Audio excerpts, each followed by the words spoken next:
हरे कृष्णा बच्चों, कैसे हैं आप?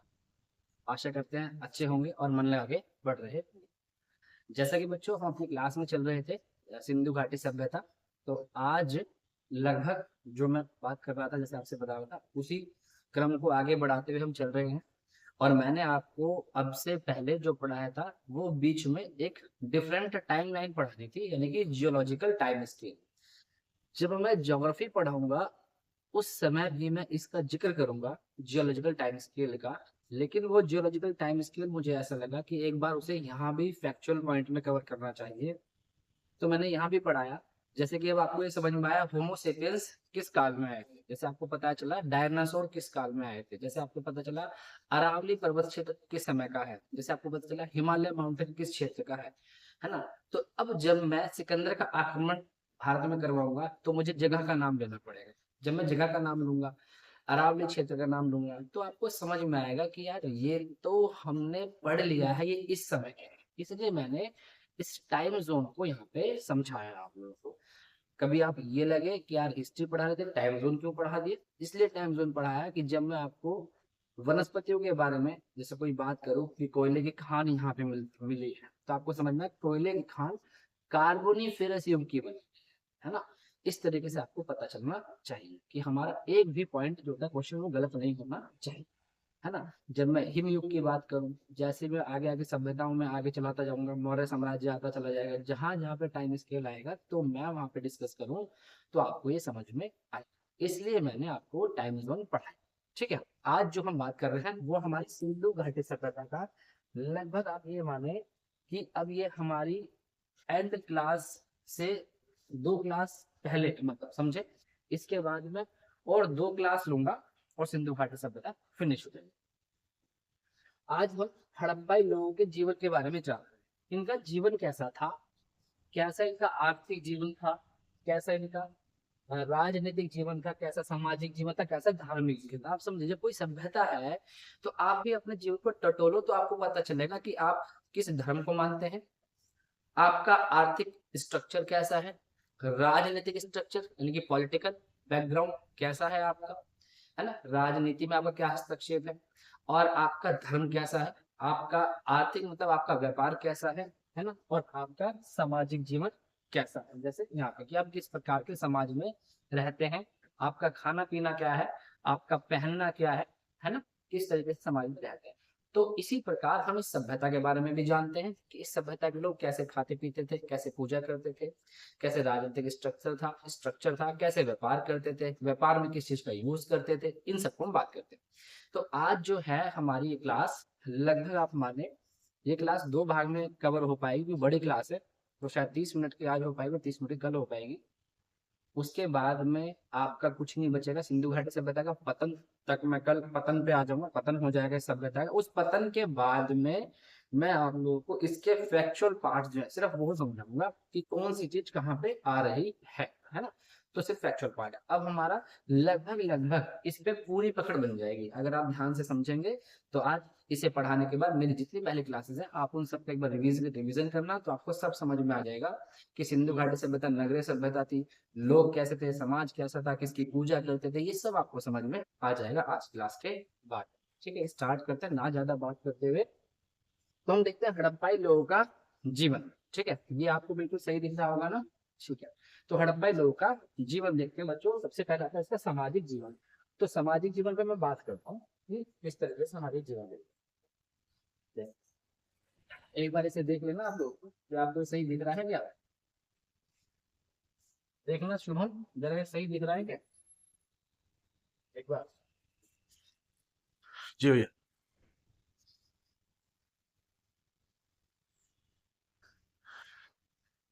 देखो, कुछ धुंधला, अभी थोड़ा धुंधला है, अभी सही हो जाएगा। अब सही दिख रहा होगा बिल्कुल। देखो, सिंधु घाटी के सभ्यता के लोगों का सामाजिक जीवन पारिवारिक था। मतलब एक परिवार की तरीके से अपना जीवन जीते थे, पारिवारिक मतलब परिवार की तरह जीवन जीते थे। यह लोग मातृ देवी की पूजा करते थे, जिससे पता चलता है कि यहाँ का समाज मातृ सत्तात्मक था। दैट मीन्स ये आप बात ध्यान रखेंगे, एग्जाम में क्वेश्चन आता है कि सिंधु सभ्यता कैसी थी, तो मात्र सत्तात्मक थी। अब धीरे धीरे यही चीज आगे आने वाले समय में पितृ सत्तात्मक हो जाएगी, है ना। तो सिंधु घाटी सभ्यता के जो लोग थे वो मातृ देवी की पूजा करते थे, तो उससे पता चला कि कैसी सभ्यता थी, मातृ सत्तात्मक। दैट मीन्स माता को सर्वोपरि माना गया है इस वाली सभ्यता में। तो फैक्चुअल पॉइंट आपके पास ये भी आ गए यहाँ से कि सिंधु घाटी सभ्यता कैसी थी, तो मातृ सत्तात्मक। अब देखो यहाँ समाज की बारे में बात कर रहे हैं, तो समाज में तो देखते हैं कि समाज पितृ सत्तात्मक है, पिता पक्ष का है, या मातृ सत्तात्मक है, माता पक्ष का है।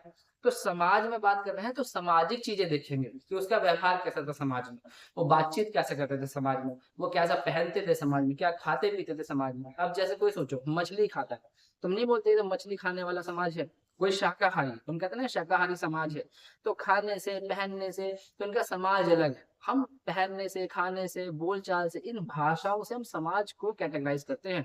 तो सिंधु घाटी सभ्यता में जब समाज की बात करेंगे तो हमें पता चला कि भाई यहाँ पर माता देवी की मूर्ति मिली है, इसलिए कैसा था, मातृ सत्तात्मक समाज था।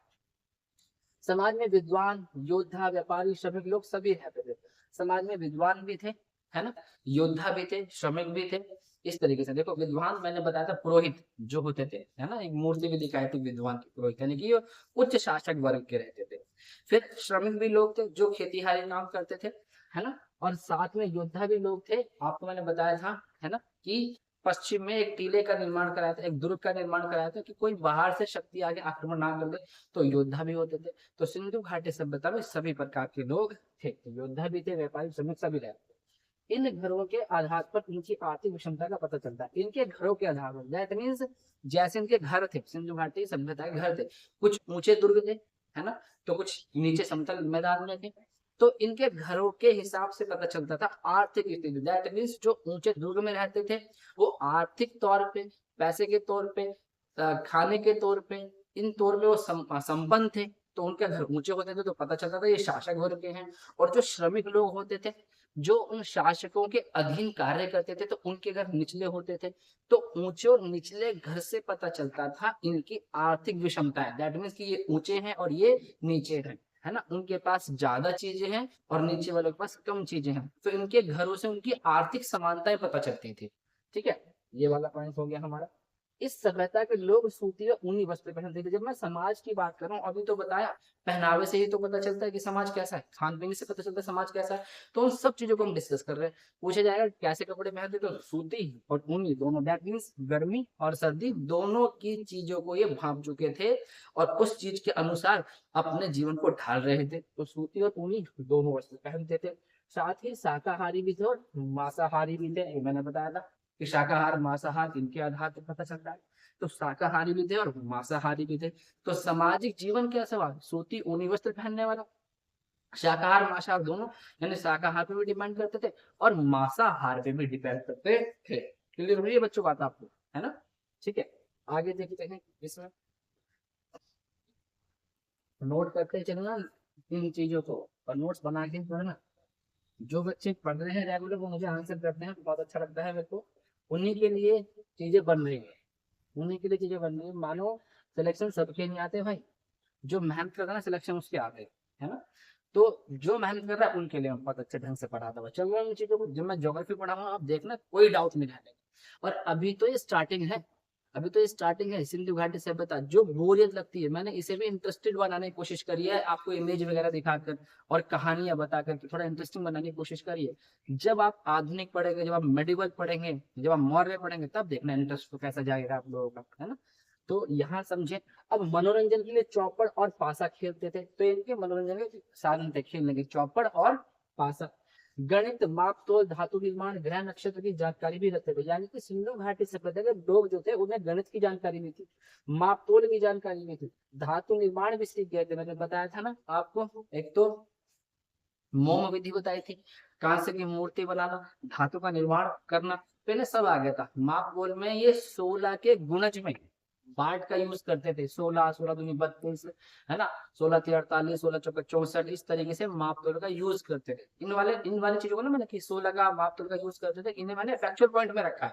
जैसे मैं बार बार आपसे बोल रहा हूँ कि लोथल है, सुरपोतदा है ना, और आपका जैसे बताया था मैंने आलमगीरपुर है, मांडा है ना, खुद का गिंडोर है, और जितनी भी ये चीजें हैं, है ना, और 16 के माप टोल का यूज करते थे, इन सबको बोस्ट्रोफेदन लिपि लिखते थे, left to right, right to left लिखते थे, इन सबको मैंने फैक्चुअल पॉइंट में डालकर कवर करा है कि आप लोगों को वहां से वो याद हो जाएंगी।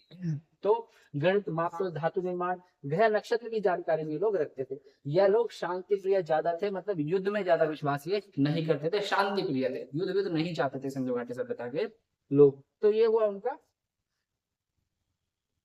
सामाजिक जीवन।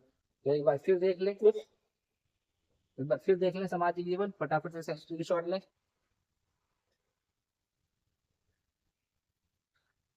ठीक है बच्चों, तो ये हो गया यहाँ पे, ये भी हो गया, इसका स्क्रीनशॉट ले लें। अच्छा, चौपड़ और पासा, कभी आप कंफ्यूज है, चौपड़ और पासा कैसे लूडो जैसा गेम, जो आजकल लूडो है ना, तो ही चौपड़ और पासा, पासा जैसे डाइस फैक्ट है, चौपड़ जो दुर्योधन और आपने महाभारत अगर देखी हो तो युधिष्ठिर और दुर्योधन के बीच में जो खेला गया था, है ना, चौपड़ था वो, ऐसे ऐसे करके पासे के लिए डालते, तो ना मनोरंजन के साधन थे चौपड़ और पासा। ठीक है, तो अब आपको यहाँ पे ध्यान रखना है कि माप तोल मनोरंजन के चौपड़ पासा और पहनने में सूती वस्त्रों का ये यूज करते थे। अच्छा, इसमें मैं अगर एक दो चीज और बताऊं तो ज्यादा उसमें है नहीं, इसे हम इसमें कवर कर लेंगे, ऑब्जेक्टिव क्वेश्चन में कवर कर लेंगे, तो ज्यादा उसमें ना जाए। बाकी डिटेलिंग किसमें होती है, पीसीएस वगैरह में ज्यादा डिटेल होती है, पीसीएस में, यूपीएससी में उसमें बहुत डिटेल से पढ़ाना पड़ता है। तो कुछ चीजें बस उनके लिए मैं छोड़ देता हूँ, अदरवाइज आपके पेपर के लिए इनफ है, इतना ध्यान रखिए। आगे जाए राजनीतिक जीवन।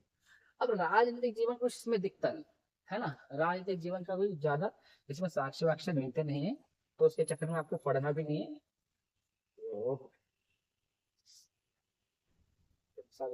तो हड़प्पा वासियों का राजनीतिक जीवन कोई स्पष्ट नहीं है, अस्पष्टता, कोई स्पष्ट आभास नहीं होता, क्योंकि ये लोग वाणिज्य व्यापार की ओर ज्यादा आकर्षित है। दैट मीन्स राजनीति की तरफ ये ज्यादा नहीं भागे कि भाई लीडरशिप रखेंगे, हम जैसा बोलेंगे वैसे ही लोग कर रहे हैं, इस तरीके से कुछ नहीं था।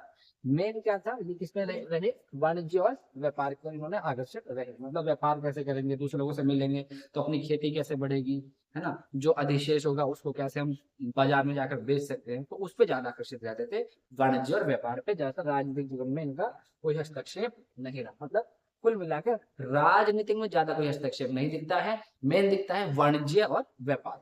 ठीक है, ये स्क्रीनशॉट लेना इसका। आर्थिक जीवन, इसलिए मैंने उसे बहुत छोटा सा कवर करा है।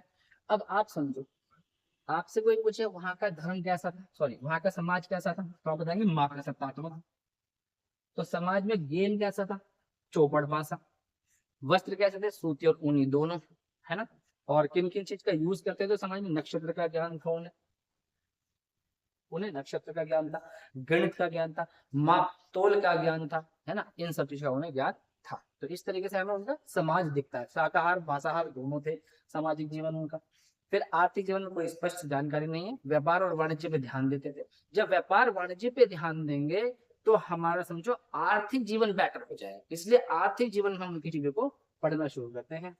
ठीक है, आर्थिक जीवन, सिंधु सभ्यता के लोगों की यदि आर्थिक जीवन पर प्रकाश डालें तो हमें उन्नत कृषि तथा व्यापार दिखाई देता है। कृषि बहुत उन्नत थी यहाँ की, बढ़िया व्यापार दिखता है यहाँ का, कृषि बहुत अच्छी थी, उसी की वजह से इनका व्यापार बढ़ता था, है ना।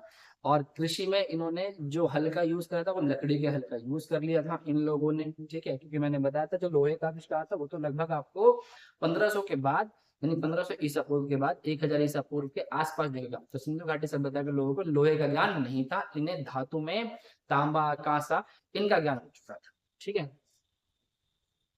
यहाँ के लोग पशुपालन आदि भी करते थे, तो ये व्यापार है इनका, पशुपालन करते थे, तो उस पशुपालन से दूध, तो दूध का यूज करते थे। उन्हीं के साथ ये ऊनी वस्त्र का यूज, जैसे भेड़ पाले तो ऊनी वस्त्र के लिए काम में आता था। जैसे कि इन्होंने जो पशु पालते थे उनसे खेती में उनका यूज करते थे, जैसे कुबड़ वाला सांड सांड होता था, तो कुबड़ वाले सांड से खेतों की जुताई करवाते थे। इस तरीके से इन्होंने पशुओं को पालना भी शुरू किया था। तो अगर पशुपालन पूछा जाए तो वहां के आर्थिक जीवन को लिंक करता है, इसके सिंधु घाटी सभ्यता के आर्थिक जीवन को। ठीक है, अब समझो समाज कैसा, मात्र सत्तात्मक। फिर आर्थिक जीवन में देखे तो पशुपालन था आर्थिक जीवन के अंदर, व्यापार पे ध्यान देते थे। राजनीतिक, तो राजनीतिक कोई स्पष्ट साक्ष्य नहीं दिखता, तो राजनीति को छोड़ देंगे, आर्थिक पे पहुंच गए और समाज पे पहुंच गए, तो समाज भी बढ़िया ठीक है। और आर्थिक में पूछे तो उन्नत कृषि थी, उन्नत कृषि थी तो फलों का भी प्रयोग करते थे। ये सारी चीजें थी, मतलब इसको ना समझना है। कभी तुम इसे रखो, रटने वाली चीजें एंड क्लास में, यानी कि 2 दिन बाद जो हमारी आज कल परसों और नरसों जो लगभग आपको मिलेगी शुक्रवार तक, जहां तक मेरी उम्मीद है इस शनिवार तक ये पूरी क्लास हमारी खत्म हो जाएगी। मंगलवार है, शनिवार तक पूरी सिंधु घाटी सभ्यता फिनिश कर देगी।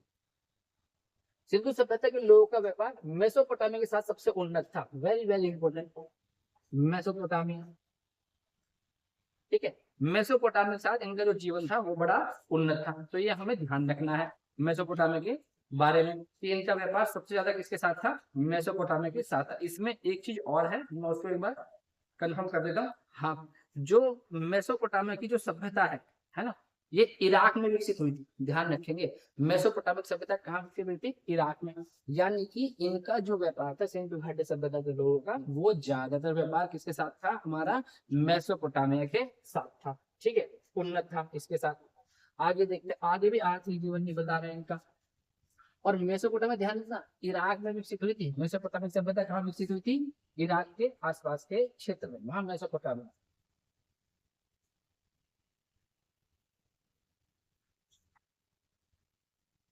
तो देखो साफ दिख रहा है नहीं दिख रहा। अच्छा, पहले वाला का स्क्रीनशॉट ले लो एक बार आप लोग, इसका स्क्रीनशॉट ले लो। मेसोपोटामिया ध्यान रखना कि सबसे अच्छा उन्नत व्यापार किसके साथ था, इनका मेसोपोटामिया के साथ था। क्लियर हो रहा है। तो अगर आर्थिक जीवन में आओगे तो आपको समझ में आएगा भाई आर्थिक जीवन में व्यापार की बात करते हैं। तो ये मैं बातें इसलिए बताता हूँ यार कि आप लोग ना अपनी रीजनिंग को भी करने लायक बने। रीजनिंग में कई बार आप कंफ्यूज होते रहते हैं, भैया कथन निष्कर्ष नहीं होते, ये वाले क्वेश्चंस नहीं होते। यार कथन निष्कर्ष तब होंगे क्वेश्चंस आपसे जब आपको नॉलेज होगी।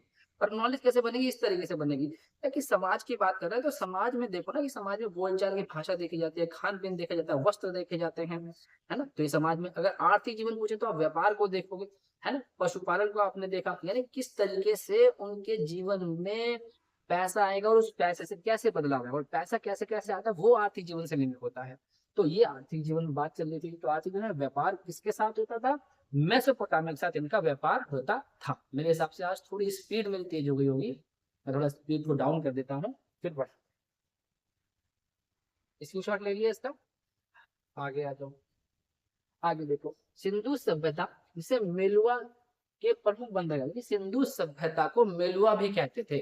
जो मेसोपोटामिया की सभ्यता थी वह सिंधु सभ्यता को मेलुआ या मेलुहा दोनों नाम से पुकारते थे। मेलुआ मेलुहा एक ही बात है, कहीं कहीं मेलुहा मिलता है, कहीं मेलुआ मिलता है ना। तो सिंधु घाटी सभ्यता को मेलुहा सभ्यता भी कहते थे। लोथक यानी कि सिंधु घाटी सभ्यता के प्रमुख बंदरगाह। अब देखो बंदरगाह की बात अगर हम करें तो हम बंदरगाह पढ़ते हैं, जिसको मैं पढ़ाऊंगा भी बंदरगाह को लास्ट वाली क्लास में। लेकिन बंदरगाह की अगर बात जिक्र हुई तो आप समझो उनका आर्थिक जीवन कैसे, यानी बंदरगाह से व्यापार होता हुआ, समुद्र के रास्ते होता हुआ। उस समय कोई सड़क योजना तो थी नहीं, ठीक है। तो समुद्र के रास्ते होता हुआ और या घोड़ों के रास्ते जाते होंगे तो फिर कितना व्यापार जाएगा, ज्यादा समझते। तो नाव में ज्यादा व्यापार ये करते थे, नाव के रास्ते। आज भी जो ज्यादा व्यापार होता है वो नाव से ही होता है, क्योंकि भाई ज्यादा बड़े बड़े कंटेनर वो शिप पे ही जाएंगे, तो जहाज से होता है। इसलिए हमें बंदरगाह अच्छे बनाने पड़ते हैं, यानी समुद्री किनारों के कुछ भाग हमें ऐसे बनाने पड़ते हैं जहां से बड़े बड़े जहाज सामान लेकर आए और वहां सामान उतारे। तो बंदरगाह से क्या होता है, व्यापार होता है बड़ी मात्रा में। तो सिंधु घाटी सभ्यता के जो प्रमुख बंदरगाह थे, उन प्रमुख बंदरगाह में से एक बंदरगाह था लोथल। तो सीधा एग्जाम पूछेगा कि लोथल, जब मैं इनको फैक्चुअल में पढ़ाऊंगा तो इनकी इमेज दिखा दूंगा। तो लोथल कहाँ पड़ता है, तो आप बताएंगे गुजरात के अहमदाबाद जिले के धौलका तालुका में सारगवाल गांव के पास। ये सब चीज ध्यान रखेंगे, पूरा फैक्चुअल है इसकी। सारगवाल गांव था, एक बार मैं देख लेता हूँ कहीं से तो नहीं कर रहे। धौलका तालुके सराग, सराग वाला गांव है, सराग वाला, सराग वाला है बच्चों, सराग, सराग वाला, सराग वाला गांव, सरागवाल गांव, ठीक है, सरागवाल गांव। तो जो लोथल था, सीधा आपने मुझे गुजरात में, अभी तक तो यही पूछा कि लोथल कहाँ का बंदरगाह है, सिंधु घाटी सभ्यता का। तो यहाँ से पता चलता है कि ये लोग व्यापार करते थे। व्यापार किस साथ होता था, मेसोपोटामिया के साथ व्यापार होता था। तो लोथल कहाँ है, गुजरात के अहमदाबाद जिले में। अहमदाबाद जिले में का धोलका तालुका में, ठीक है। जिसमें धौलका, ये धौलका है, हाल कहेंगे धोलका, जिसपे है मात्र, इस पे नहीं है। धौलका तालुका में, धौलका तालुका में किसके पास, सरागवाल गांव के पास। तो सरायबाग, धोलका, अहमदाबाद, गुजरात सब याद रखेंगे। लोथल, अब देखो आपको पूरा याद रहेगा भाई, भैया जब वो पढ़ा रहे थे हमें सिंधु घाटी सभ्यता का व्यापार, तो व्यापार में हम आर्थिक की बात करेंगे तो व्यापार तो समुद्र के रास्ते होगा, समुद्र के रास्ते होगा तो लोथल बंदरगाह से व्यापार होता था। और लोथल बंदरगाह कहाँ है भैया ने बताया था, गुजरात में है। ऐसे पढ़े आप लोग, ठीक है ना, तो याद आएगा। अब सीधा बताओ, लोथल यहाँ, धोला, धोल यहाँ, मतलब कालीबंगा यहाँ, धोलावीरा यहाँ, ये क्या रटने वाली बात है, तो उसे ऐसे समझो ना यार कि इस तरीके से हुआ, ठीक है ना। ठीक है, अब जब मैं माप तोल पढ़ाऊंगा तो याद रहेगा, अरे हाँ यार माप तोल जो भैया ने पढ़ा था तो आर्थिक चीजें हैं, तो माप तोल में 16 के गुणज का यूज कर रहे हैं। जब मैं समाज पढ़ा, मतलब जब मैं और समाज के बारे में बताऊंगा तो आपको समझ में आएगा, अरे हाँ यार तो समाज से लिंक हो रहा है, ऐसे समझना चाहिए, ठीक है। तो रंगपुर ये भी वहां का क्या है, एक बंदरगाह है। देखो मैंने कहा सिंधु घाटी सभ्यता के प्रमुख बंदरगाह, एक लोथल है, एक रंगपुर है, एक सुरकोटड़ा है और एक प्रभास पाटन है। ये सारे क्या थे, सिंधु घाटी सभ्यता के बंदरगाह।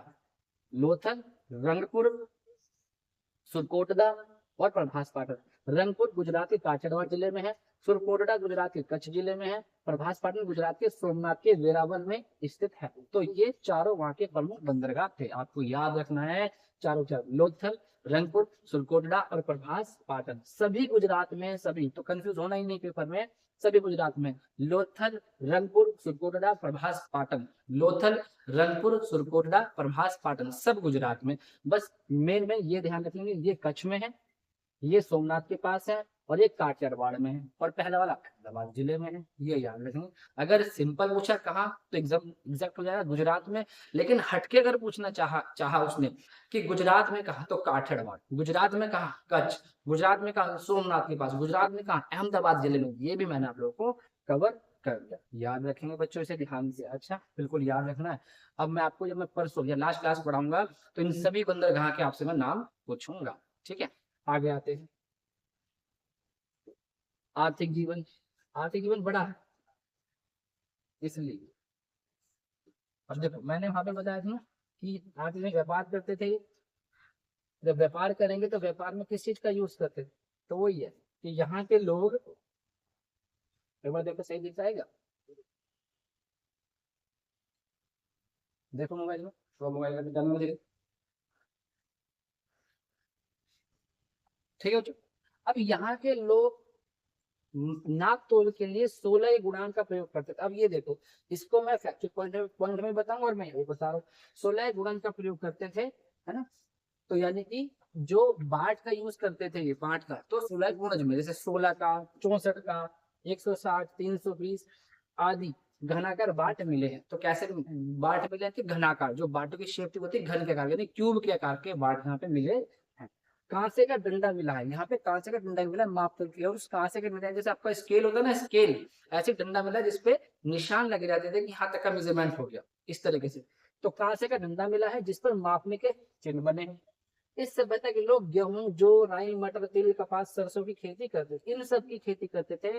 लेकिन कपास जो है वो सिंधु घाटी सभ्यता के लोगों ने ही उगाया था, ध्यान रखना। बाकी चीजें तो उन्होंने फिर भी बाहर से मंगाई, जैसे गेहूं, जौ, ये तो पश्चिम से मंगाया, है ना। और जो कपास है वो सिंधु घाटी सभ्यता ने खुद ही उगाया था, वो खुद का प्रोडक्शन अगर आएगा सिंधु घाटी सभ्यता के खुद का प्रोडक्शन, तो कपास। अब सोचो, जब मैं खेती के बारे में पढ़ाऊं तो आप समझोगे भाई उसका आर्थिक जीवन चल रहा है। जब मैं फैक्चुअल पॉइंट में खेती के बारे में बताऊंगा तो आप समझोगे तो आर्थिक जीवन की बातें चल रही है। तो आर्थिक जीवन में मापतोल का यूज हो गया, आर्थिक जीवन में खेती का यूज हो गया, खेती कैसी थी, उन्नत खेती थी, है ना। आर्थिक जीवन के अंदर 16 गुणज का यूज हो गया, ठीक है। आर्थिक जीवन में कांसे के डंडे का यूज हो गया, ठीक है। ये सारी चीजें कहाँ पे इसके आर्थिक जीवन की कहानियां है, ठीक है। और सबसे पहले जो कपास है वो कपास सिंधु घाटी सभ्यता के लोगों ने ही उगाया। स्क्रीनशॉट ले।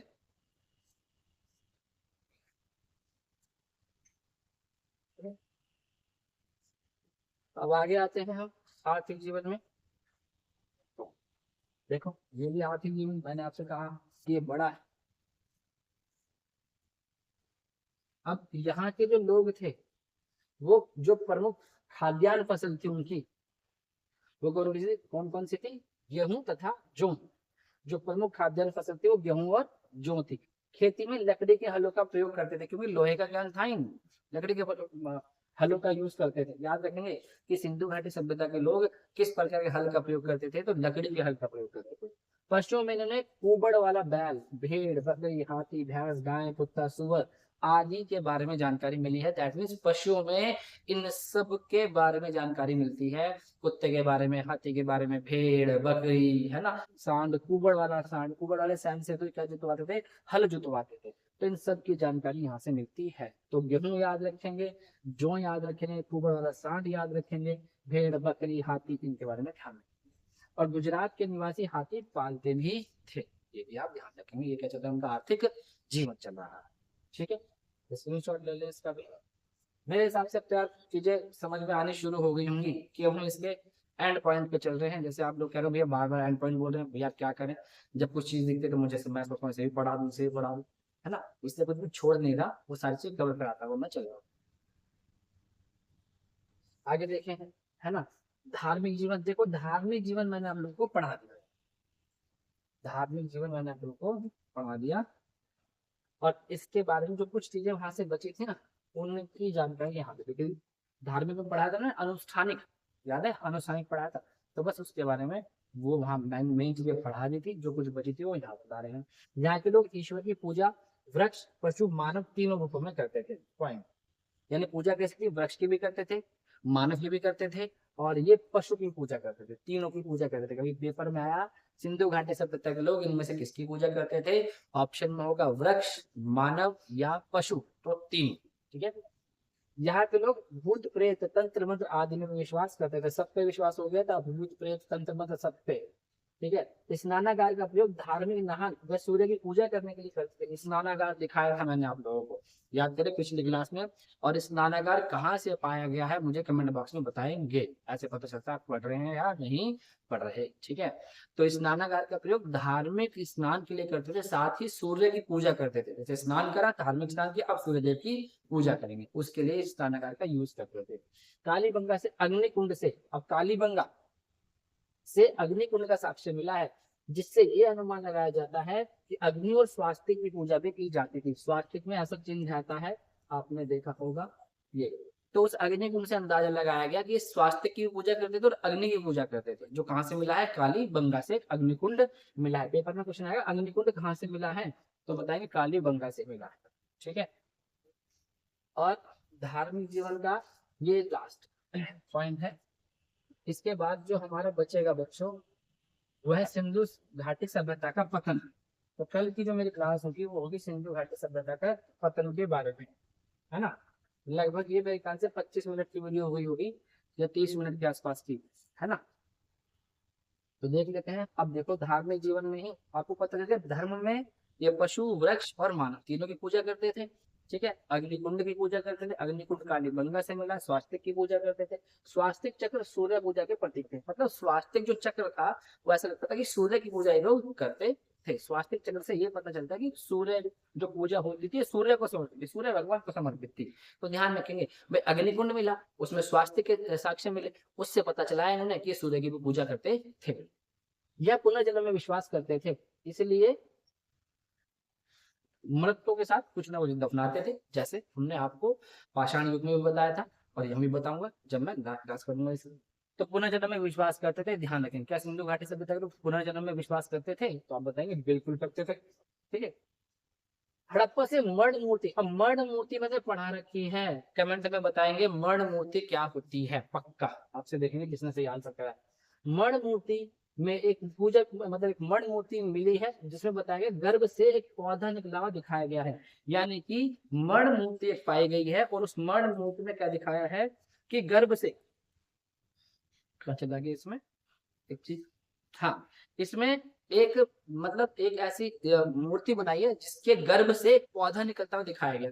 तो गर्भ से अगर पौधा निकल रहा है तो ये संकेत देता है कि ये उर्वरता के भी पुजारी थे, ये उर्वरता की देवी की पूजा करते थे। यानी कि जो धरती माँ है ये उसकी पूजा करते थे, क्योंकि धरती माता इन्हें अन्न देती थी। तो आएगा एग्जाम में क्वेश्चन आपका कि हड़प्पा से एक स्त्री के गर्भ से पौधा निकलता हुआ दिखाया गया है, वो किस चीज का सूचक है? उर्वरता की देवी का। और ये बताता है कि सिंधु सभ्यता के लोग उर्वरता की देवी की पूजा करते थे, यानी कि वो जानते थे भाई ये हमें फल फूल खेती है ना खाने के लिए चीजें देती है, इसलिए हमें इसे भी पूजना चाहिए। तो धरती माता की पूजा के हिसाब से भी मिले एक तरीके से। हड़प्पा से मणिमूत्र द्रव से एक पौधा निकला दिखाया गया है, जो इस बात को स्पष्ट करता है कि ये चित्र उर्वरता की देवी का है। तो आएगा क्वेश्चन पेपर में कि उर्वरता की देवी का चित्र कहाँ से मिला है? तो हड़प्पा से मिला है। क्लियर हुआ बच्चों? तो यहाँ पर ये हुआ हमारा धार्मिक जीवन। अब समाज कैसा था, राजनीति कैसी थी, आर्थिक जीवन कैसा था, सामाजिक जीवन कैसा था, सब समझ में आ गया। जब हमें सब समझ में आ गया तो हम बात करेंगे कल की क्लास में कि इसका पतन कैसे हुआ। और पतन के साथ ही इसके पतन के साथ ही मैं स्टार्ट कर दूंगा, अभी तक जो मैंने पूरा पढ़ा है उसमें जो जो फैक्चुअल पॉइंट बनते हैं मैं वो सारा कल से शुरू कर दूंगा। और लगभग मुझे लगता है 2 दिन लगेंगे या 3 दिन लगेंगे, मैं पूरा फैक्चुअल खत्म कर दूंगा। तो कल से हमारा और जो फैक्चुअल छूट गया है, जो फैक्चुअल मैंने पढ़ाया था वो, और जो अब छूटा हुआ फैक्चुअल है वो कल से हमारा फैक्चुअल है हमारा कल से शुरू हो जाएगा पतन के बाद। तो कल की क्लास हमारी आएगी सिंधु घाटी सभ्यता का पतन, और पतन के बाद जो क्वेश्चन है हम उनको लेना शुरू करेंगे, और लास्ट में जितने क्वेश्चन बनेंगे ऑब्जेक्टिव उन पे डिस्कस करेंगे। ठीक है, चलो बच्चों मिलते हैं नेक्स्ट क्लास में। कल आपको सिंधु घाटी सभ्यता के पतन के साथ। हरे कृष्णा, धन्यवाद।